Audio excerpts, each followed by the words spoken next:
In many families, it can be something of a family joke, but snoring is really no laughing matter. It can keep the snorer, bed partner, even others in the house awake, and that's what happened to my guest, Larry Twersky, a member of the Board of Directors for Oral Health America and a member of the National Periodontal Disease Coalition.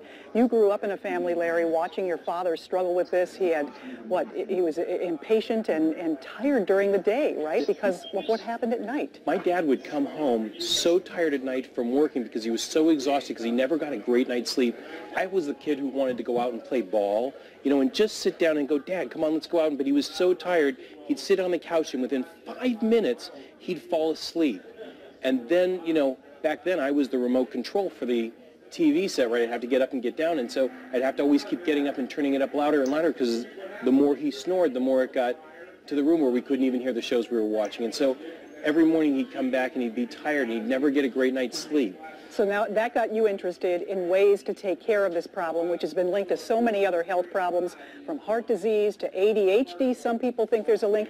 Tell me about what's your #1 way to cure the snoring that can keep people awake at night? Well, the first thing you should do before you try to cure it is to get tested. And this is a product called a sleep apnea test. And basically you need to know the difference between sleep apnea and snoring, because there's a lot of programs that want to take snoring by itself. But if you get tested and you verify that it's sleep apnea, this will tell you that it's not just an annoyance, it's a medical issue, which is what you just talked about. And then you can do things like these oral appliances. This is what a dentist does, and it's very unknown, and these are great things that you can look at.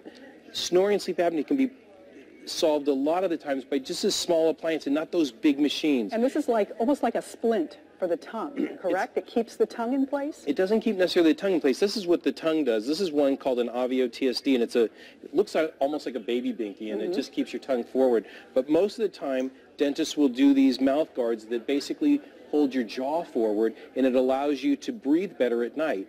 You might need some other tools, but the doctor is your best person to go through it. And if you don't have a doctor, you can always call us at 1-800-SNORING to try to fix your problem. But we'll find you the right professional to help you. And most of the time, a dentist can make this device that holds your jaw forward because it falls back at night when you fall asleep. And even when you drink alcohol, right? When you drink alcohol, somebody says, I only snore when I drink.